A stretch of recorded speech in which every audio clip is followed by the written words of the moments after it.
What is up, my friends? I am excited about this one. We got Dan and Resh joining us from Boom, friends of the show and builders in the Bitcoin ecosystem. And today we're spotlighting Boom Wallet as they gear up for launch. Boom is a non-custodial Bitcoin payment wallet built on stacks with SBTC support. And the core idea is simple but powerful. Make Bitcoin payments feel as easy as sending a message.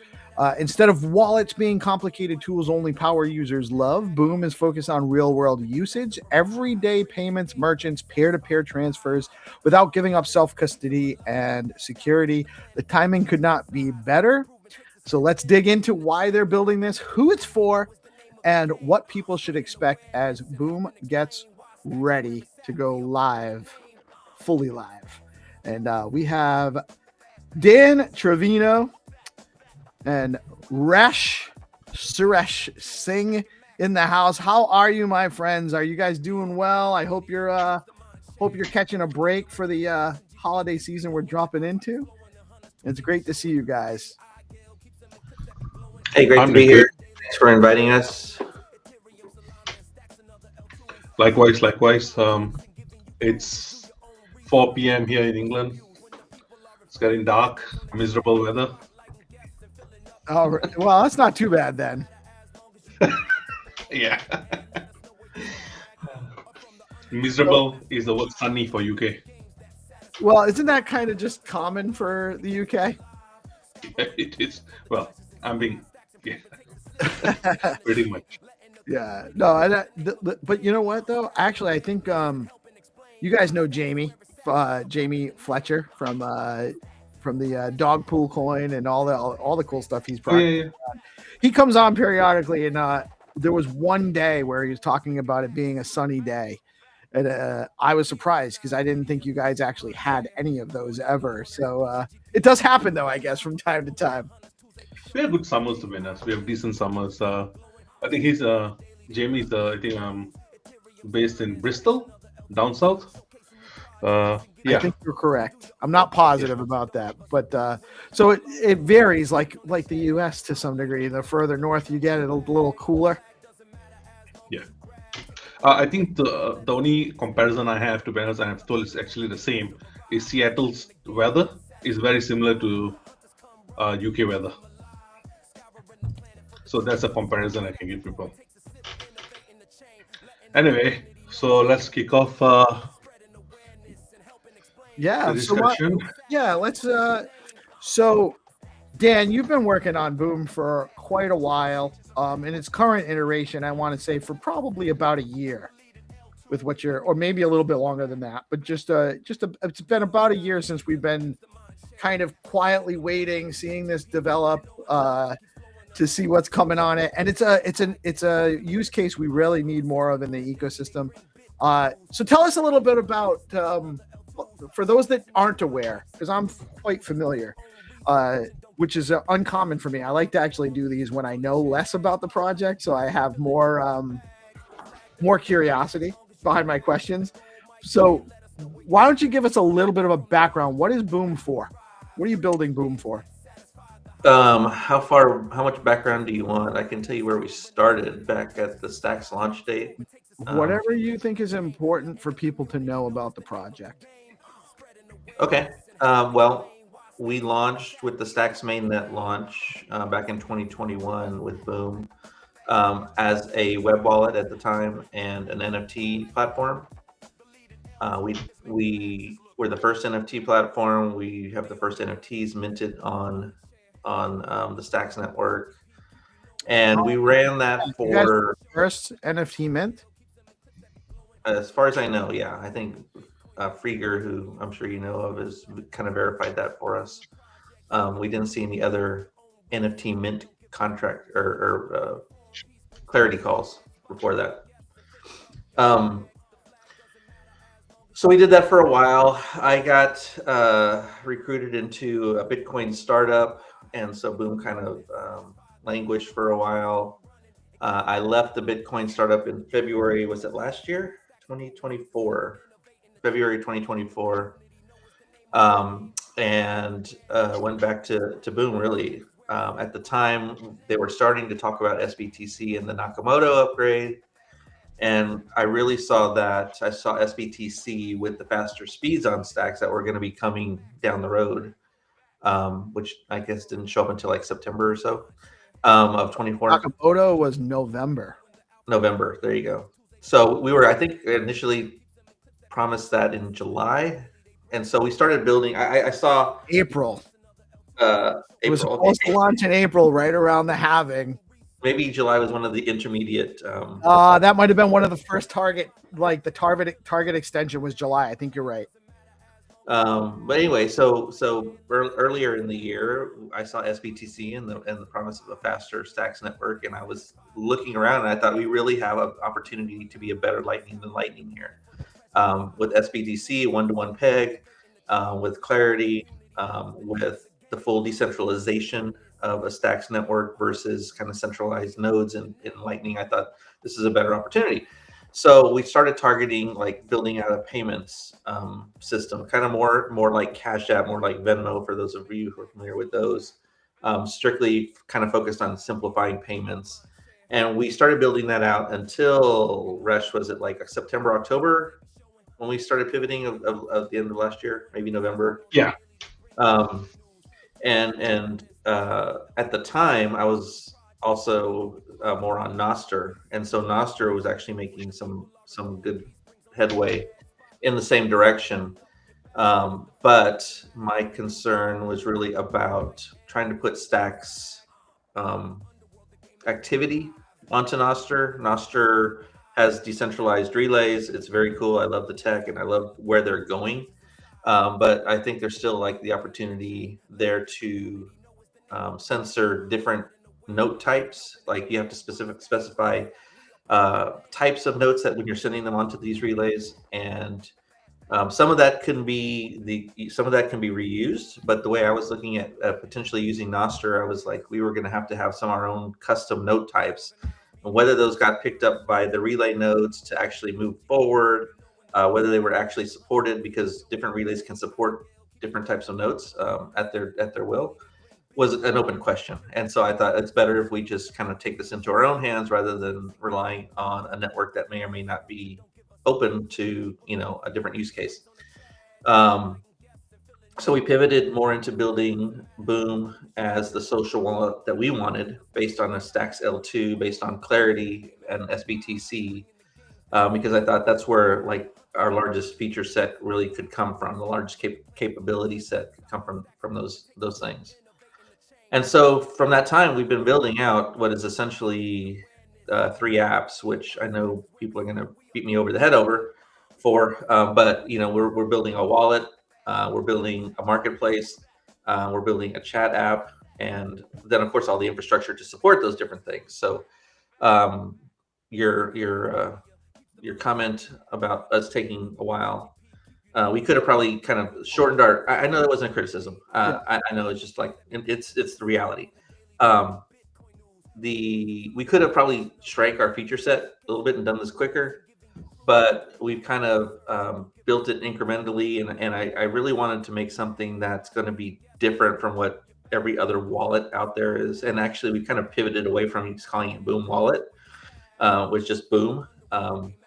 The app, the wallet, is more focused on being in the background and supporting what you want to do, rather than being a kind of first-class citizen in the or first-class app in itself. Similar to, you go to Amazon, you don't have your wallet up front, right? Your wallet just comes in when you want to make a payment. The marketplace is what's up front that people are interacting with. Exactly. Right. And so we're trying to get bring that kind of experience into Stacks Web3, Bitcoin Layer 2s, again, with the idea that SBTC is the right play for this, and that Stacks' faster network is really going to be a key enabler. and we've seen that so far. And so that's where we are. We're still kind of finishing up some pieces today, but we're pretty close on completing that whole 3-app bundle journey. Just want to add to what Dan shared there. I think what you stated is quite fair criticism or feedback in terms of it taken a while because we were supposed to be done middle of last year or towards September, October. But what we have found in every iterations we have done or Dan has done is that once you build to a certain level, you say, oh, there's limitation at this part. We need to address this part. So anybody who says that, this can be easily, I can launch in 3 months, welcome to try it. I promise you, I assure you.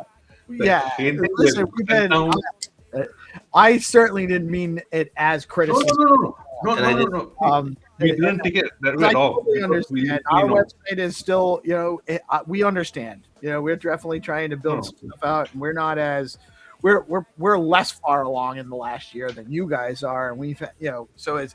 I totally understand, and honestly, you're better off taking your time and putting out a good functioning product that is what you want. And rushing to meet an arbitrary deadline. Well, I mean, yeah, there's this whole lean startup thing. Like you can argue this both ways, but it is what it is. I have certain feelings about what I want to release, just me personally, and that gets in the way of some of it sometimes because I'm like, I don't like this chat. I want to redo the chat now, or which I'm sure Rich gets frustrated with. But so I mean, if I were, and you guys are, I know you've been cranking and you're towards the finish line of getting to market. I've already played around with the app in the background. Very cool. I know that there's obviously you're still in like a beta function trying to work out some kinks, but it's very functional, very, very much the roadmap is clearly there. And it's only a matter of time. But you also want to make sure, so you mentioned the 3 components. There's the wallet, which is fundamental infrastructure for any application on chain, on any chain. Quite honestly, the easiest part of this whole thing. Right. But the social part of it is more important than because a wallet is a wallet. But what you can do with it is important, and the chat functionality and the marketplace functionality both make it a more engaging application than just a wallet. And those are the features that I want to play with. I have a wallet. I have a number of wallets. It's not just another wallet. That's not what Boom is. And I actually am glad you guys aren't really. I try to refer to it as Boom or boom.money because I realize that while there is a wallet layer, that's not what this is really for. It's about the economy that it's and the necessary components of having it actual exchange happening. At a deeper level, even kind of below that, it's about the community, right? Right. Like my vision, when I think about the best part of or the best version of this is a bazaar where people are interacting with each other, people are buying and selling, but there's a community formed around Bitcoin, and getting that economy moving, right? So you'll be able to buy locally with Bitcoin, you'll be able to buy remotely with Bitcoin very easily without having to go through 2 different places to do those different things with a community that you may not know, right? You're stepping out to existing Lightning or Bitcoin shops right now, and that might be fine. There's some great ones, but we're trying to kind of pull that together and kind of create a community that is interested in building a Bitcoin economy, and that's kind of at the lowest level. That's what it's about. And it's important, there's a lot of creators, our model is more creator content focused, but content creators are looking for commerce for their content. That's the goal of creating the content, is either to get attention for other stuff you're selling or to specifically be selling the content, or both, monetizing the stuff you're creating. And there's not really a really good central place to do that right now. And Resh had actually asked me the other day about whether we were interested in setting up a smart shop on Boom, and 1000% we are. We don't have a merch store yet for DeOrganized, and it's something people have been telling me we should do.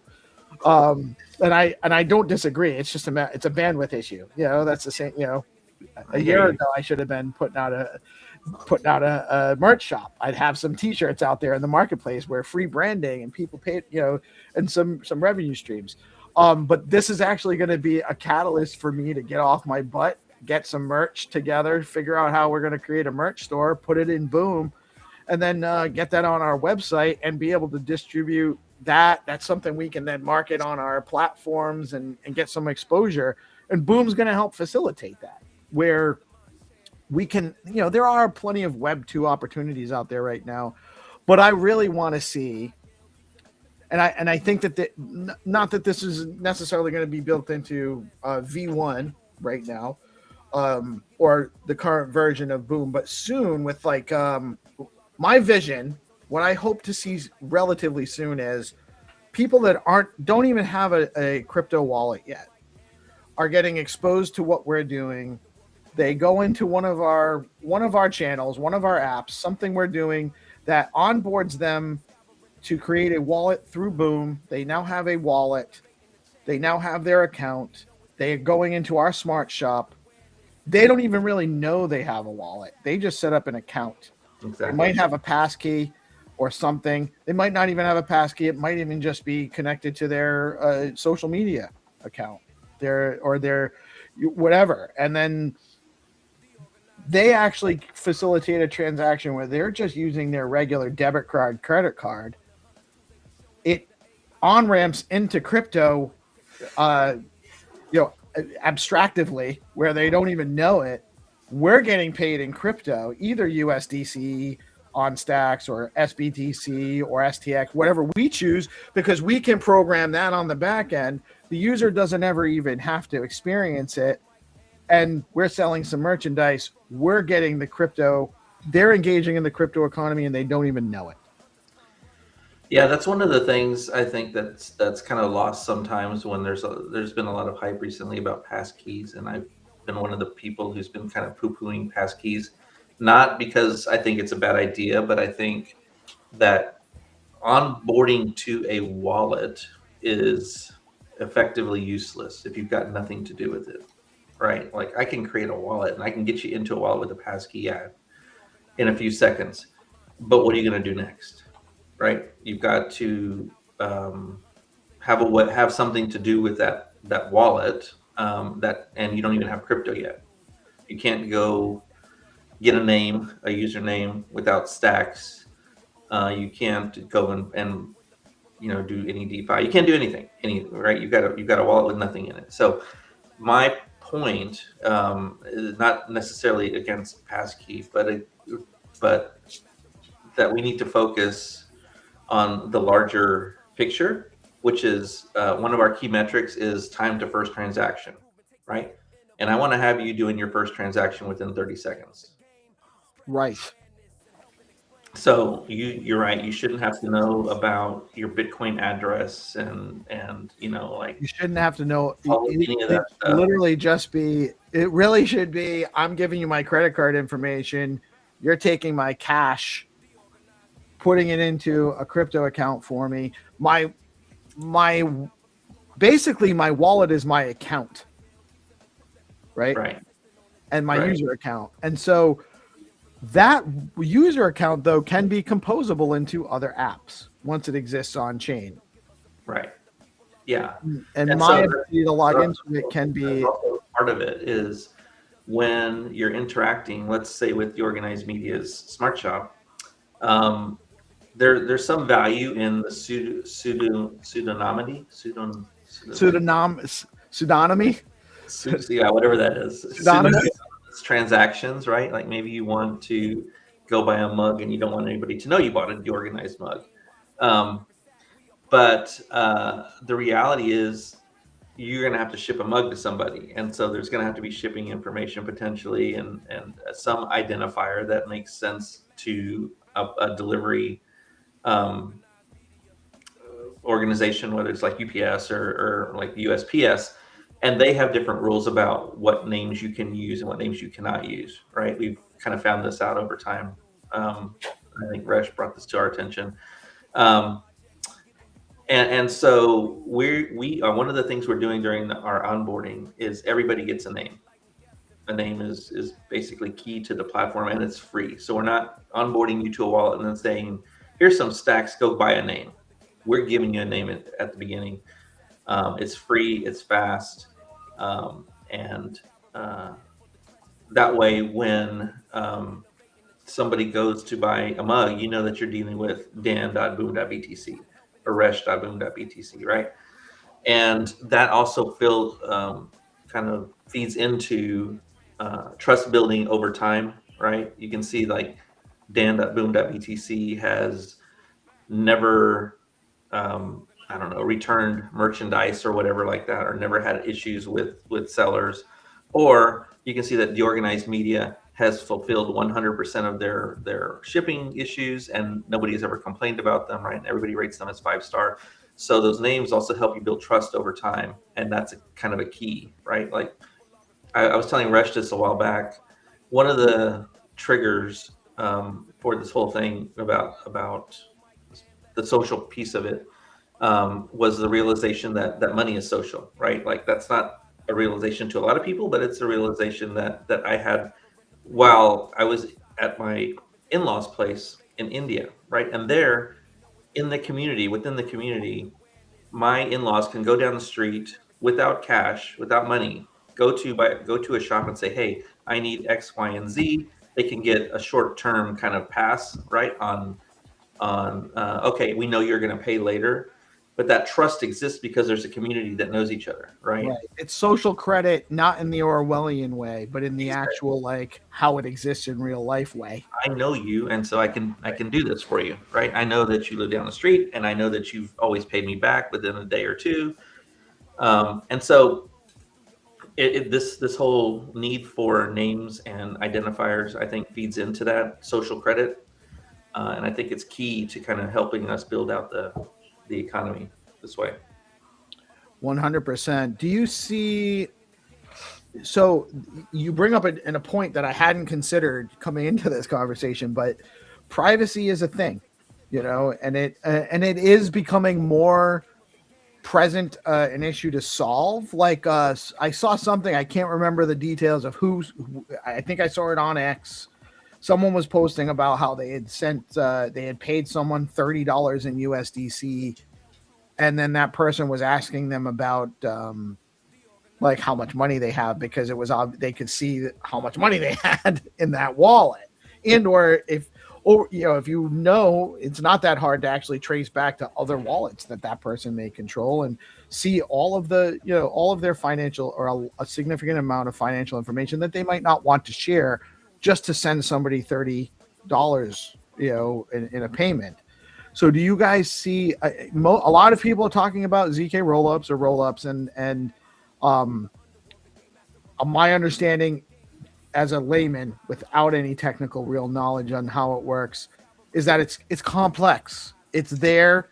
It could be the solution, but it's not probably a short-term solution. It's probably going to be something that takes a little bit of time and effort to develop out.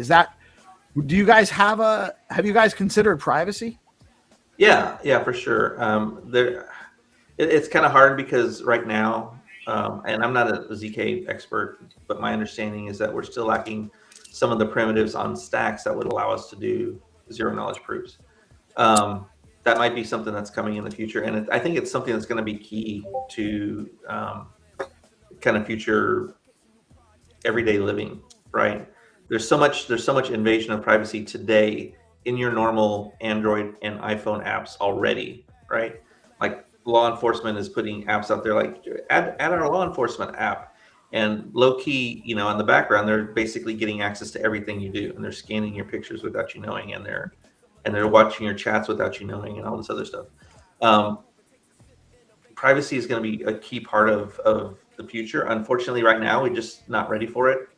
But it's definitely something we think about. It's something that we, to the extent that we can control on the Boom platform, we try to do. One of the things about with the naming is you are putting a name out there and associating it with things, and that doesn't really do anything worse than an address, because you can look at an address, right, without a name or with a name.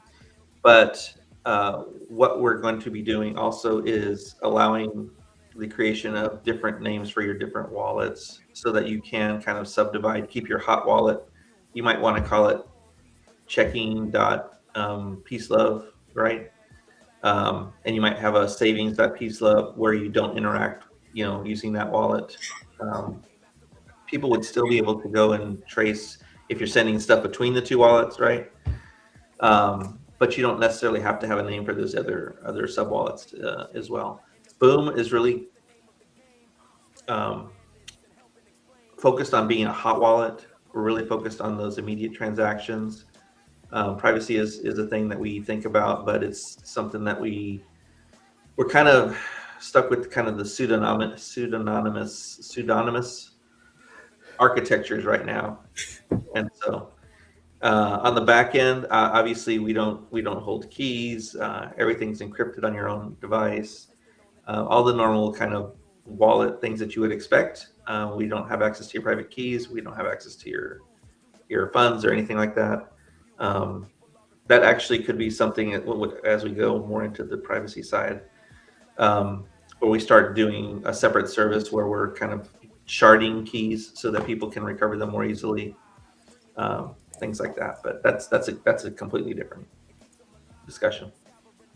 Sure. Well, I mean, these tools aren't necessary to get off the ground either. Like, I don't want this to be like you guys are packing it up. Oh, we didn't solve privacy. We gotta. Well, I think the issue is the chain privacy, right? Like right now, you can't go to Amazon and privately buy a skateboard, right?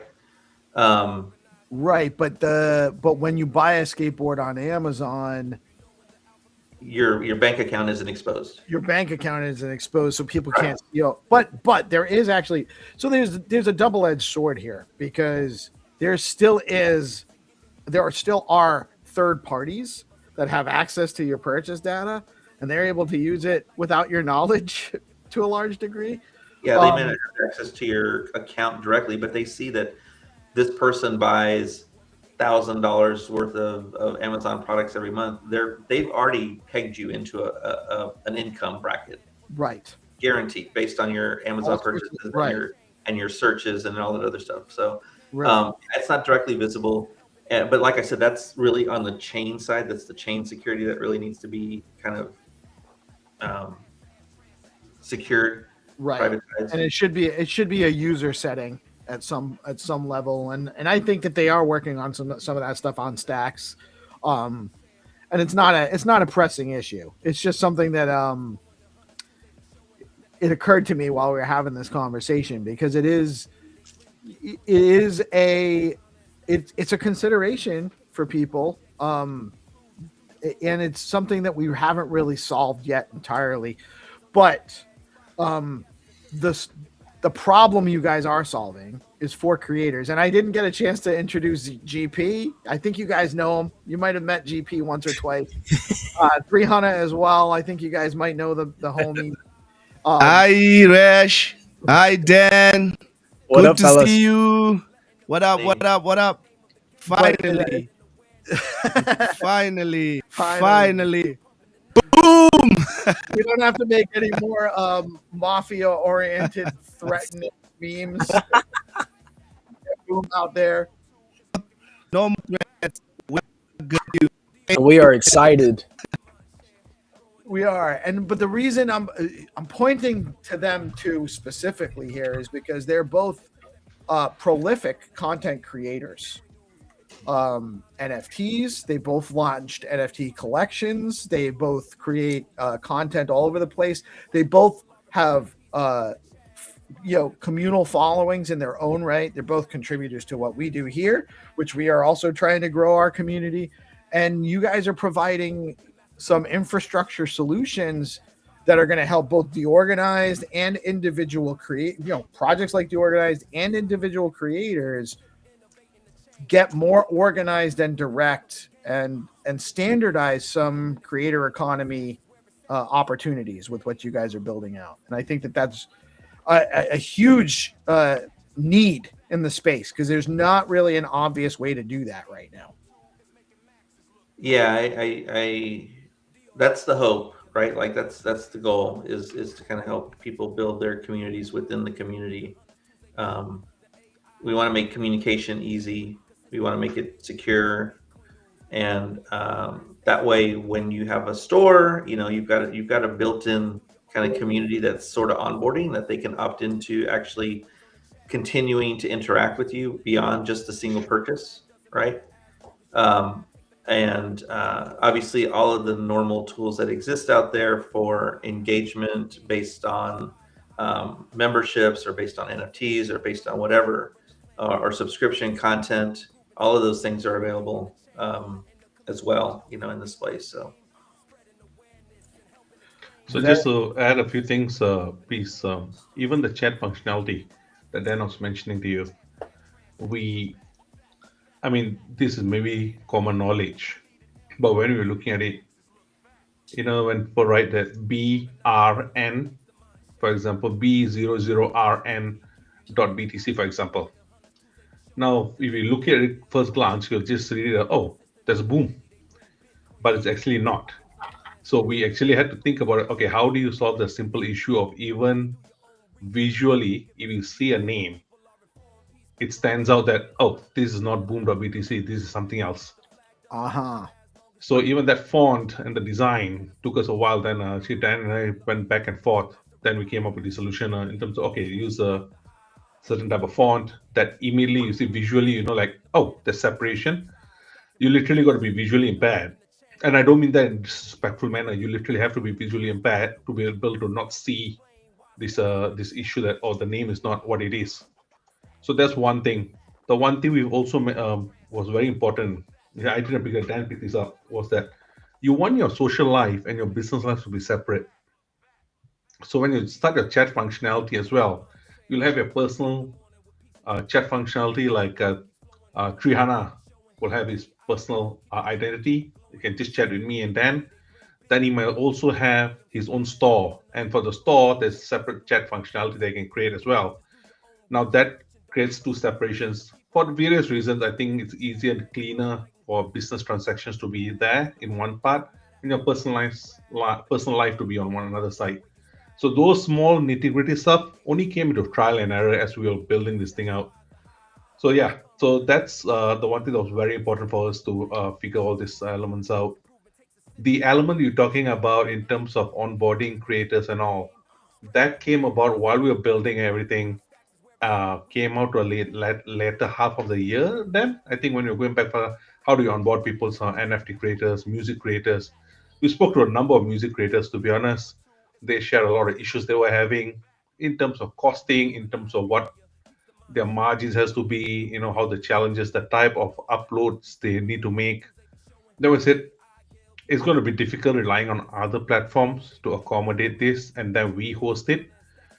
And say, okay, we'll create our own NFT platform as well. Then, so that way users can straight go to Boom NFT, upload their own designs, music, if they're doing Web3 music, and their NFT artwork or poetry, whatever it might be, and then straight away launch it into Boom Marketplace.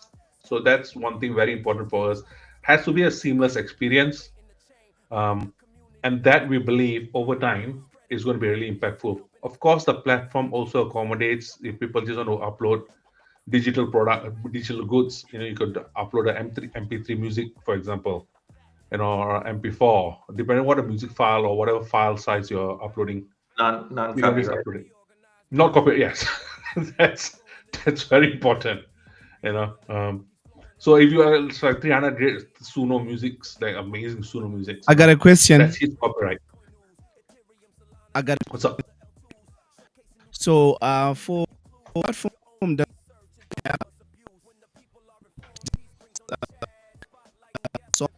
copyright or non-copyright. I'm We not. lost you a little bit, Hannah. We had a little bit of a. Oh, can you hear me now? Yeah. I think that's better. Now, Yeah. yeah. Oh yeah, I'm asking that, is there any way that you can look into a song that, is it copyrighted or video? Do you have like content ID where, because somebody can just take a song by somebody else, upload it on Boom? Do you have like an AI that detects that this song is already released on other platforms, or this song belongs to somebody else?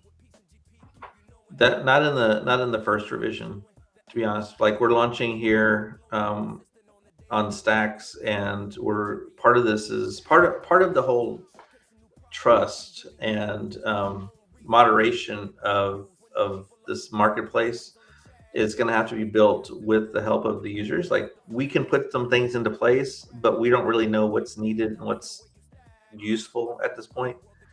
Quite honestly, that's not trying to ignore the problem. It's a matter of us wanting to put moderation and trust guardrails in place that actually make sense for the community. We've talked with obviously folks like the Zero Authority who are building their own trust platform, right? And to the extent that we can leverage what they're building, we've had a lot of discussions between us about data sharing and what kinds of things we can take from their platform, and I think that's an ongoing conversation. So it really we don't have that we're not going to have that at launch for sure, but it's something that we definitely are aware of, and we're hoping that what we can see is that folks will kind of flag content that they think is copyrighted or whatever shouldn't be there, and we can surface that information to the community.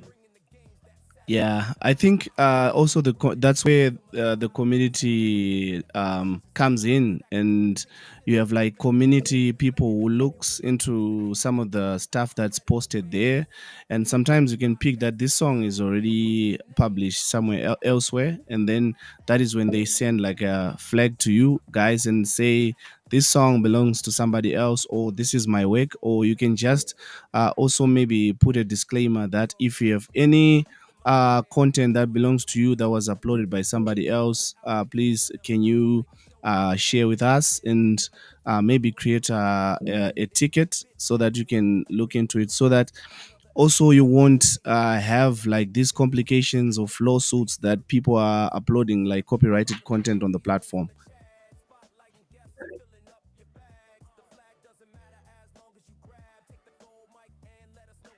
I want to go back to Resh's point about like the confusing names and things like that.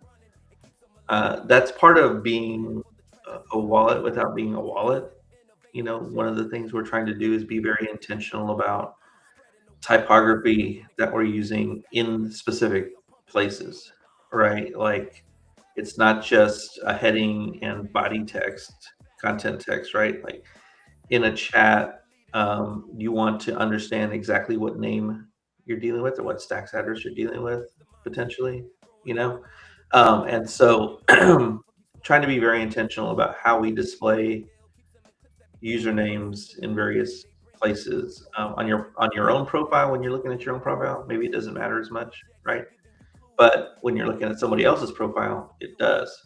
And so how do we handle just the different contexts for different typography for different contexts for the same data and things like that? So that's also part of like I said, being a wallet without being a wallet. Like when we talk about these three different components, they're really all blended. It's three different applications effectively, but the way we're building this, it is not that you see something here and you go here to do X. You can interact with the marketplace in your chat. You can interact with your wallet in the marketplace, right? And the chat in your marketplace. And so all of these things are actually three kind of foundational layers, and they have to work together. And so wallet is really contextual. right? Your wallet is contextual within a chat, within a marketplace, within a game, whatever. So in that way, we have to be very intentional about like how we ask you to create a transaction, right? A game is going to ask, say, hey, if you want to keep playing, send 2 stacks or something like that. I don't know, whatever. Or maybe it's a pay per play game that you're doing some kind of like, I don't want to say gambling, but like some kind of pay to play game, right?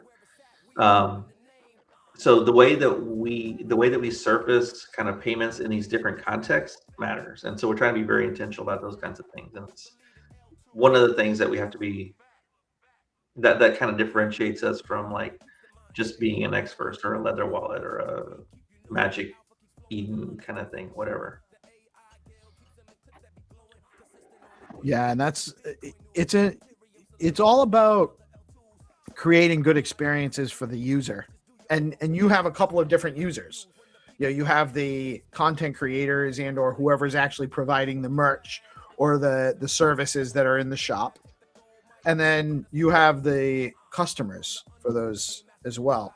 And Right. so, and then there's, we have a kind of similar model. We have content creators and we have audience / users / community. And then we also have sponsors, which I suspect you guys will have some kind of sponsorship model as well. You're going to have real estate, right? I don't know if you've considered that. But you can go but on Fastpool now. oh, are they a Fastpool is actually a sponsor for Boom? No. Like they have their sponsored stacking thing. Oh, that's right. That's right. You can actually You can sponsor Different projects. you can sponsor projects to get your like stacking rewards from your or a percentage of stacking rewards from your stacking and stuff like that. So there's all sorts of cool things. We're at the precipice of a very, very interesting time in humanity, because there's so many technological tools out there. But so the one thing, please, just want to add that at the present moment, if you look across the board, the experience of using Web3 shopping is not great. Right. If you use Lightning, you got to lock in your money your money is literally locked in the channel. You got to close. You got to make sure everything is there. Your towers. There's so much friction just in knowing about Really, it. yes. Just in understanding what you just said eliminates a huge percentage of any market. Exactly. So one thing we wanted to say, like if SBTC is going to be, it's amazing, and it's also going to go cross-chain. It's going to go to different networks. Adopting it now and making it into available on a marketplace really easy. And we have individuals like Hornell in Brazil who's developed his own product base onboarding Latin America. If that works well, he can use the same approach across different geographical locations, and Boom becomes just seamless. Of course, we have the one we showed you piece was the desktop version, and there's also a mobile version. For shoppers, you want to be at Amazon. I don't remember the last time I was on a desktop when I shopped on Amazon, if I'm honest. I literally just sit on the sofa, I just scroll. But if I'm a seller, I want to be able to do it from a desktop, makes things easy to manage. So we are accommodating both sides of it, to be honest. Initially, everything was mobile. And then I sat down there like, pardon my language, is like, pain in the ass if I got to manage everything on my mobile. You can't program from a phone. Yeah. Just can't. So that's why programming. all the elements. And saying maybe you can. I don't know. But that's my eyes are old. I'm an old guy. I cannot. Like I won't get the bifocals yet, so I'm on my phone with my glasses up, and then I have to go back, and it's just I can't. The dynamic interface is obviously a huge factor when you're trying to, add items to your smart shop, write a description, and all of that stuff. Although the AI is actually making it a lot easier to do some stuff from your phone as well. But it's still, I understand your point though, Rash. You have 2 customers or 2 clients or 2 users, and they need different experiences. So there's a different experience for the content creator, the smart shop owner, etc., versus the average shopper that's just their audience, their community. So please, I want to plug in terms of the benefits of using Boom NFT Marketplace, if that's okay. And this is literally a pitch, to be honest. Whatever you want to do, man, is okay. So if somebody wants to right now launch an NFT project, traditional NFT platforms, when you launch, you pay 10% of the fees. Yes. You mint and then you get your product. I hope GP is listening. No, GP knows. We GP, what's the name? Trihana, all the other individuals that we have directly worked with know this, because we, after getting a lot of feedback, 10% is very high for artists in general. So we said, okay, it's not sustainable. Actually, it is not sustainable. You're right. Especially if Stacks goes into where we think it's going to go the price as well. So we said, okay, what we can do is, because we also cover our overheads and everything, we say like, we'll just slash everything in terms by 50%. So you can mint at 5%, we'll only take 5%, and that's it. We don't take secondary sale prices, nothing. Then if they decide to purchase or mint an NFT and the NFT does well and they want to sell it on Boom Marketplace, we have to take into account not so much in terms of then that Coke can pop was damn loud. Oh, I hope he wasn't. I thought at least I know he wasn't cocking a gun. Yeah, that Coke and Dan is hand to hand. So the marketplace setting, what we're seeing, that it has to be comparable to Web2 experience. Just having a premium, because well, Web3 doesn't cut it. So we said, okay, we'll compare what's the best user experience right now on Web2, and we say like, okay, we'll take 2.9% secondary on anything that you sell on Boom smart shops. There is a cost of listing them at 1 STX, and that cost is not because we need the money. It's not that. It's that there's no way to stop spamming. So in order to stop spamming, there has to be a cost attached to the activity. Right. At CNL charges like 10 cents. If there's no cost, you'll get overrun, and it'll Exactly. just sum up all the works. You have to have, and honestly, a 1 STX minting fee or listing fee is not prohibitive, at least at the current price. And if Stacks does well, you can always adjust your fee. Exactly. So those are the elements we have taken into account, and we believe that now economies where there's payment processing challenges, not so much in Western Europe and Northern America, Western Africa, Asia, having Stripe or platforms of that nature is really challenging, and they can take quite a big chunk. At least with individuals we have spoken to, up to 70% based on listing fees of various platforms they use and payment processing, they can actually only keep 30%. It's insane amount of payouts they do for what they actually earn. You know, and So I'm glad you brought up the NFT launch, because I actually think that's a huge. It's much needed in the ecosystem. We need a competitive NFT marketplace and or just a place to go to launch NFTs. I love Gamma. I like the guys at Gamma. I'm not saying against Gamma, but I think that we do need options in the marketplace.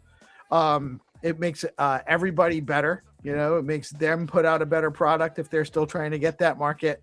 But there is actually a lack of support for Stacks NFTs right now.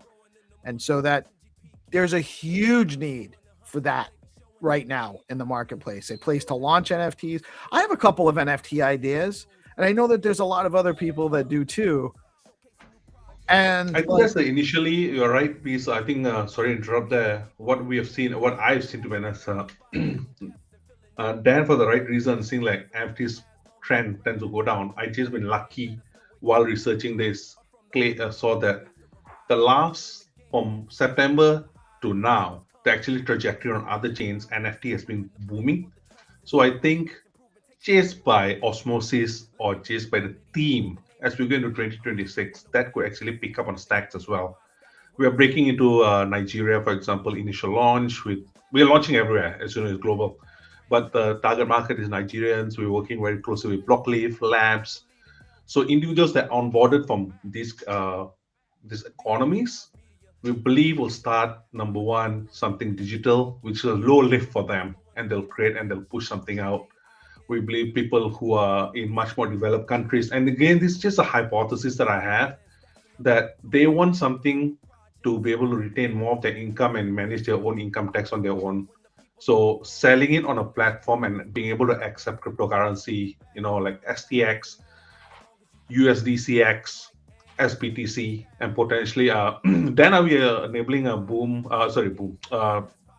native Bitcoin from day one, or that comes Native Bitcoin. Yeah. So then you see we got all these four abilities, so people can manage it straight from Boom.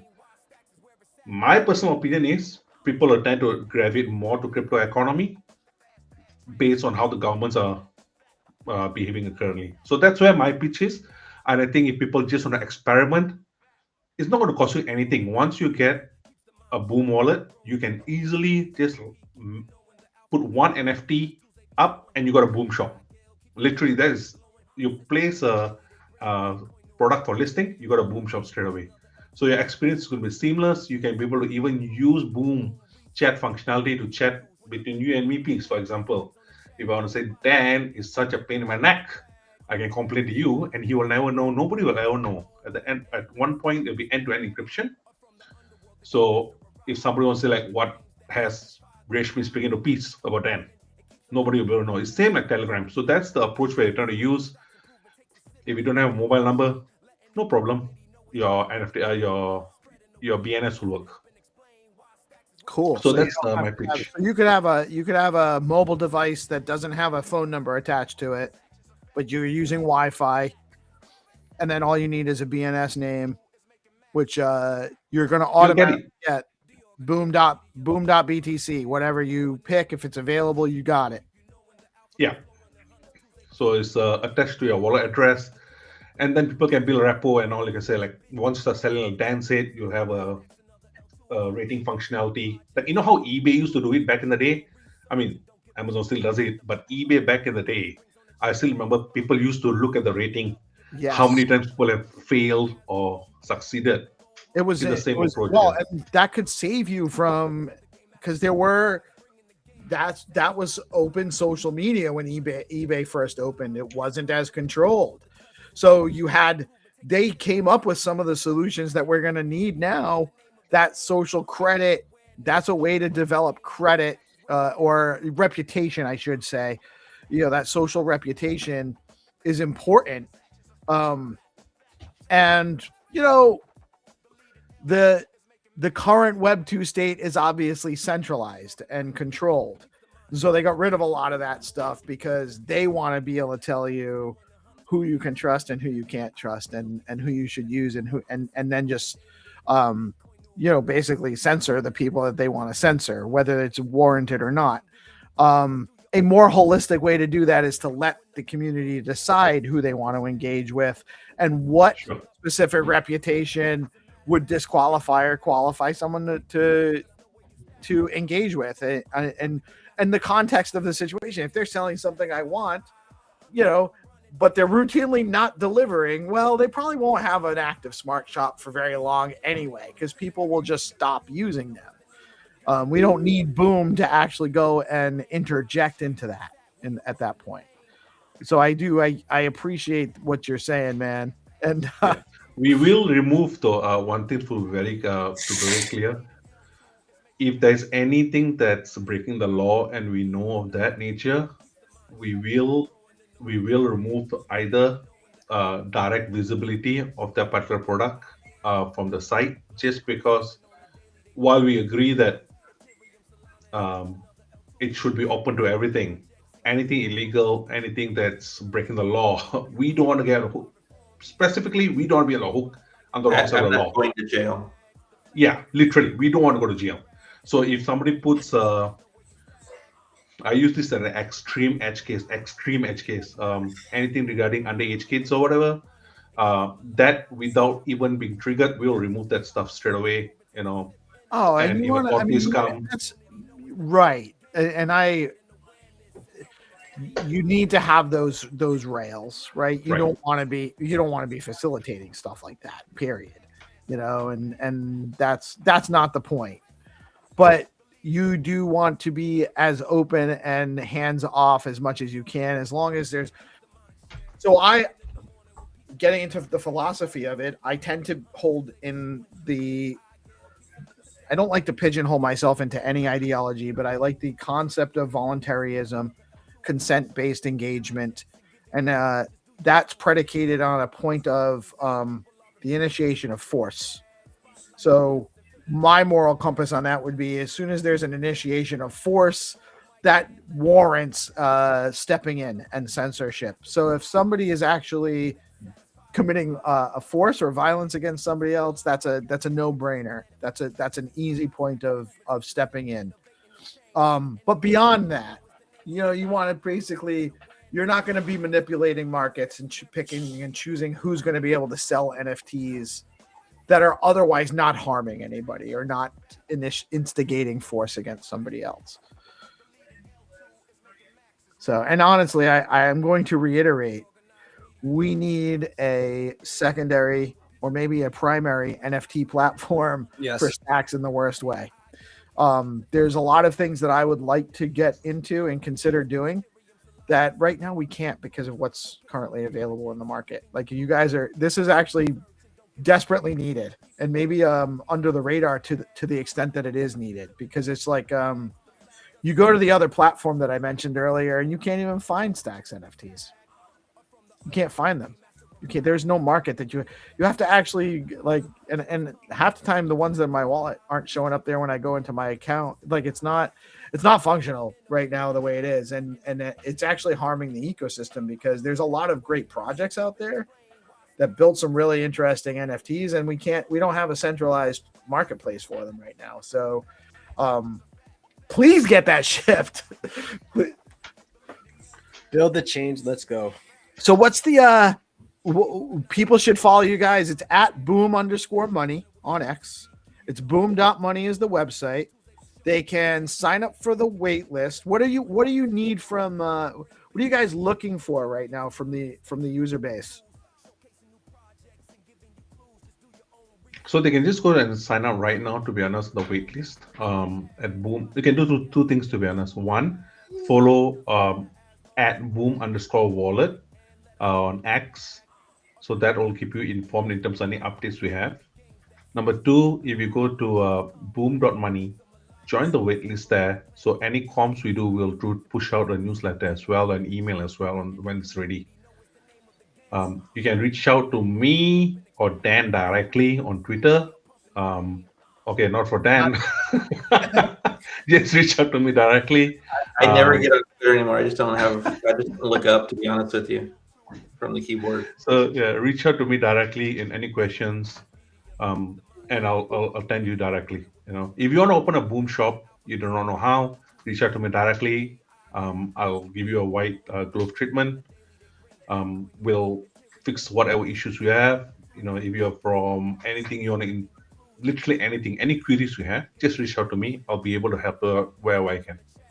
Awesome. I've had you guys for an hour, and I don't want to extend this too long. I want to be respectful of your time. But pertaining to a smart shop, I don't have any merch. If I was setting up a smart shop, do I have to have merch to put in there, or is there a way? Will that actually drive me? Or maybe down the line, that's something you can hook me up with a t-shirt designer that will drop ship it, and then I can create it and put it in my smart shop, and now I have a hat and I have a t-shirt and I have a branded water bottle for DeOrganized and that kind of thing. Is that something? Is it that easy, or do I kind of have to find those items and then put them in the smart shop? So V0, it's all manual. Right. So I'm saying version 0. It's Our initial totally release, it's all 0. So we have to. We're kind of trying to figure out what the community wants before we start building even more. Mm-hmm. So that's really the key. Is like, what's the driver? Is that a demand for just you, or is that a demand that we're going to be seeing 1,000 requests for? Right. And we need to build the next version based on that. Our next versions are going to include some things already, like Resh mentioned earlier, native Bitcoin payments, and there's something else. I have to look at the roadmap. But a couple of kind of largish pieces. But in terms of like what the marketplace wants, what the creators and merchants want, what the users want, that's going to be driven about by the requests that come in from after the launch. Sure. I will say this, and I'm just thinking about this now. Like I'm just kind of, it's forcing me to consider. And that's one of the friction points for me is I don't know exactly where to go to get started designing and where the best place to go for that is. And if I could just do it within Boom, then that's going to make it easy for me. That's another application, like a whole web design. Exactly. Is a whole other application, and it's not something. I'm not saying that we couldn't do that, but it's another thing that we need to have demand for, right? So we have freelancer app though. Sorry, go ahead, Resh. Sorry. Freelance app. Yeah. So one of the functionality of Boom we didn't mention was the PC. Somebody like literally what you mentioned there offers that service for example, I don't know, Zimbabwe. I'm minting. I have a printing shop. You can engage with me, and they actually can go within Boom app. There's a freelancer app that's actually you can list services there. So I might be able to find someone that can set up my merch store for me, and then we can incorporate that merch into my Boom shop. Yes. They can't. So again, right now we have single manager shops. So like we put the structure in place so that we can have more, so that you can delegate some management of your shop. But we haven't like enabled that full functionality yet. We haven't like gone through the multiple layers of authentication and authorization that would have to be set up to enable that. So when you say set up your shop for you, they could give you the tools that you could use to create your shop right today. Well, they could potentially help me on the front end where I'm creating a merch store outside of Boom, or just creating a merch collection, and a way to actually facilitate the fulfillment of that delivery, and then tie the commerce there into Boom would be my responsibility once I have that set up. Right. But I don't think the setup in Boom would be the trick. For me, it's, do I go to Shopify, and then I go to Shopify, and then I have to decide, what do I need to pay for this? What do I need to pay for? Do I really need to? Let me look at the other ones. And then I've spent like 2 hours in a rabbit hole, and I never actually end up doing it because I don't have 2 hours. So I've already missed something. And so getting somebody that can actually point me in the right direction would be Hannah. I'm looking at you actually. Even Hunter's easier. Hunter's going to come up with an AI that's going to do this for me tomorrow. Actually, now that we know that there's a problem. I'm sorry. AI Guild. We're here. So, but there's the fact is that you guys are providing the infrastructure, the platform to make this more real. Like it's actually facilitating a reason for me to actually go and do this, because I will have a place to actually post my products once I have them. Yeah. So that's what. Yeah. Then go ahead. I was going to say, one of the things that we kind of try and do is just simplify. So if you're imagining having to set up themes and colors and all the layouts and all that other stuff, like you don't have to worry about that. We've got some very basic layouts, and we're going to add just a couple for startup. So like your customization is not going to require deep thought. You might want a 4-column grid or a 3-column grid, or you might want a list, some basic stuff like that. It's more of kind of the Etsy layout model than the Shopify build your own store kind of full image layout kind of thing. If you go to Etsy and you pull up their stores, they're all almost exactly the same, right? There's customized banners, There's a little bit of customized layout. I haven't spent a lot of time in Etsy recently, but it's a very simple kind of customization features. We know that there are people that want some customization, especially on the creator side. Like that's a high demand. So those features will come over time to support like what they need and what they want, so that they can express, their themselves. But as of right now, like if you're just looking to start like a simple merch shop, you're going to have a couple of different options and you'll be done in 5 minutes. Cool. And honestly, is like I that's what I'm expecting too. I don't think that there's going to be a heavy lift setting up the smart shop. For me, it's actually I don't have merch, so I have to figure out what I'm going to sell and design it, and that's my friction point, for right now. But I think that I have to do it. It's something this is going to force me to actually look into that part of it. So, But I just want to reiterate, when people always worry that, when you want to create a wallet, you got to remember the seed phrase and all. I assure you, with Boom, if you're starting from scratch, it'll take literally 20 seconds to just get the wallet straight set up. And you still have a seed phrase, but it's in the wallet in the setting section. You can easily go and write it all down. So you don't have to even worry about that.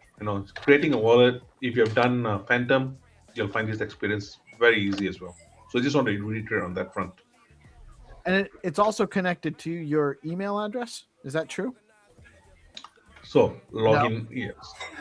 Login is, but not the stores, not directly. Not that right, but my wallet, my account is connected. My login is connected to my email address. Not directly. So we don't use your email address for any kind of authentication. The only thing that you're doing with an email address is authenticating that you're into the app. Okay. But then there's another layer for the actual accounts, the Stacks wallet, right?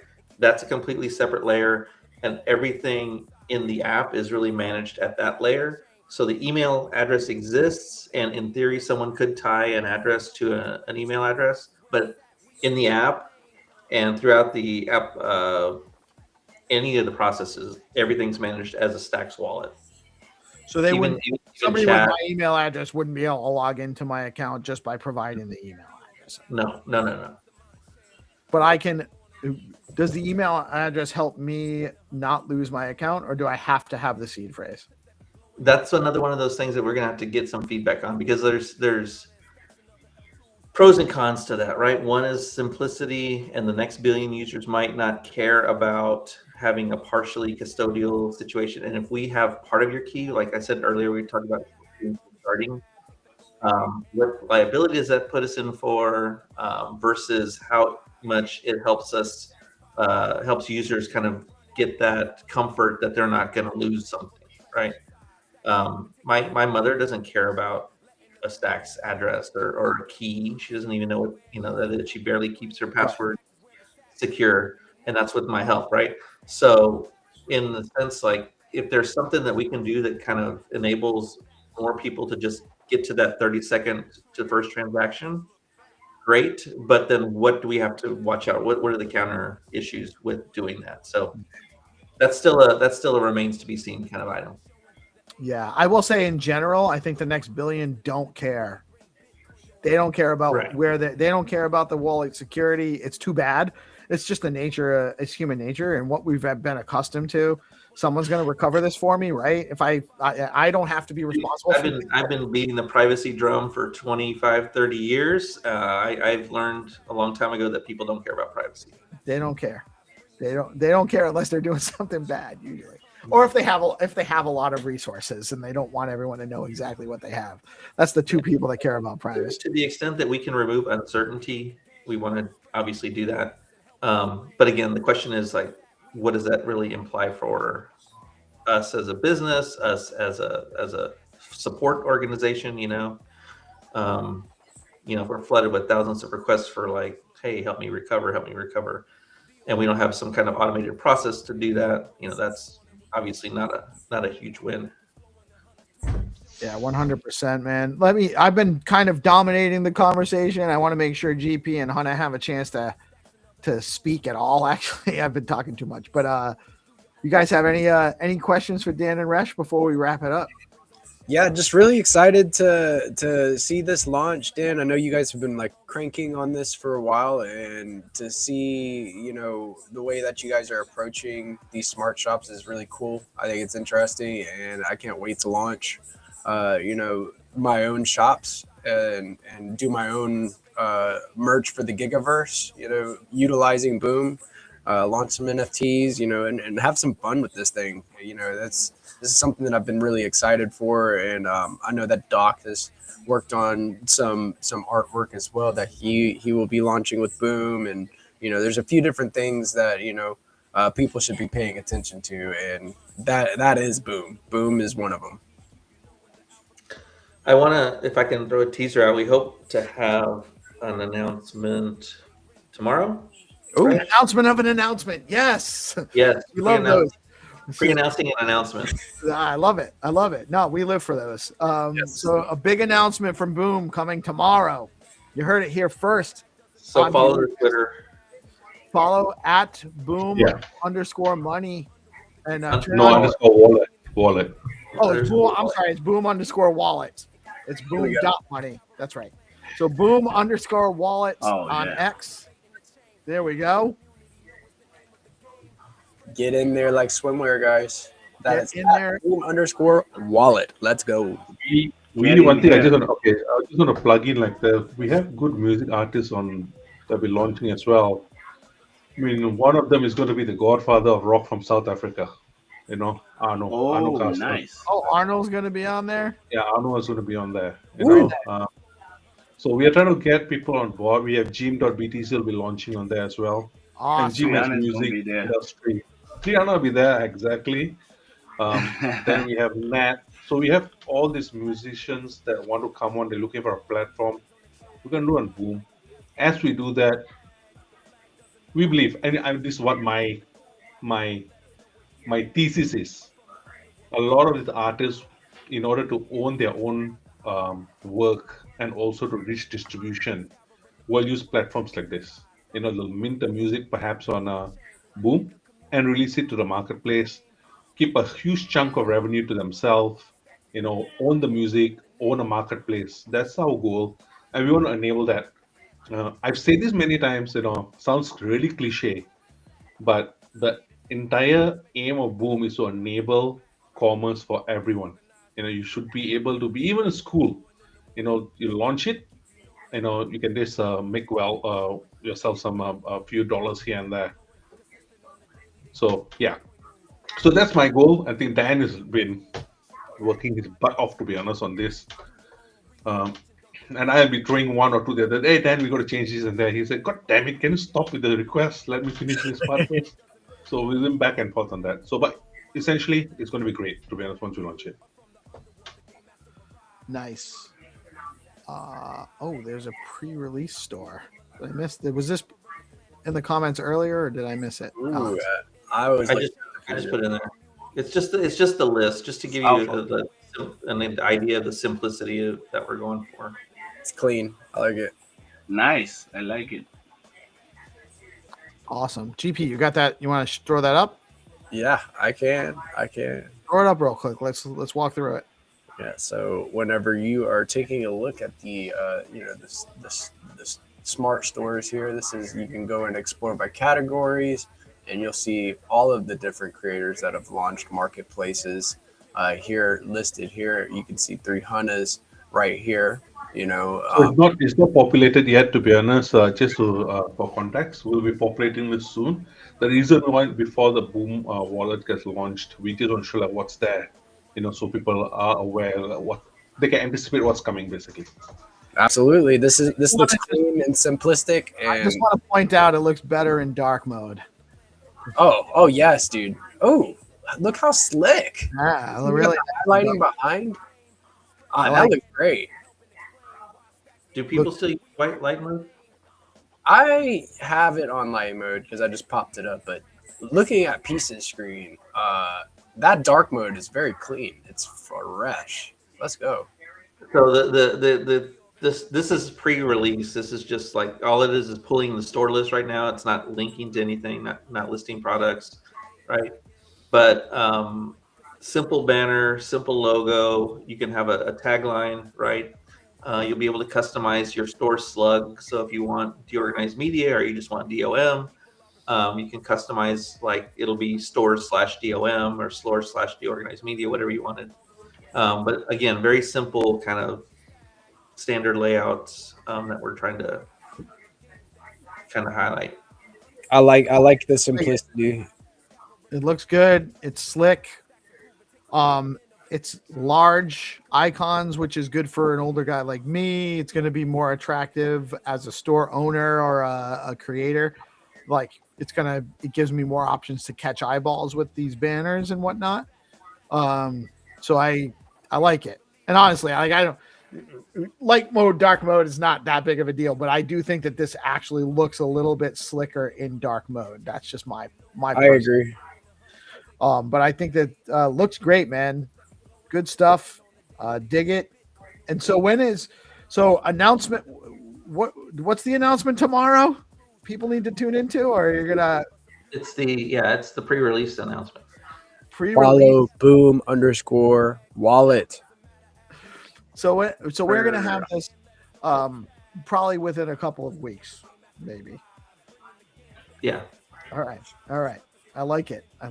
Anything else we need to touch on, guys? Any last words? Thank you so much for joining us today, guys, and giving us your time, by the way. Hey, thanks for having us. We appreciate it. Right on. Awesome, guys. Dan Trevino, OG in the Stacks ecosystem. Boom Wallet. Boom.money is the website. And Resh is just an absolute Chad in the space as well. Thank you guys for joining us so much. Hannah and GP, thank you guys for also chiming in. Always great to have your input. And I know you guys are both going to be utilizing the features of what Boom's bringing to market as well, along with us at DeOrganized as a whole. Thank you guys for tuning in. Music is coming. AI music it's here, brother. It's here. Okay, you guys saw my title? What's that? The title under my name. Your Royal Highness. Let's go. His Royal Highness. Let's go. Yes. I didn't realize my royalty. I should have known, Rash. It's obvious in your demeanor. Should have took my hat off. All right, guys. I'm off. GP. Thank you very much for having us. Yeah, man. Always a pleasure. Merry Christmas, guys. Best of luck. Happy New Year. And looking forward to supporting your announcement tomorrow and catching you guys soon when Boom is fully ready and launched. Cannot wait. All I want on Christmas is a Boom wallet. Yeah. All I want on Christmas is a Boom wallet. Boom wallet. Let's go.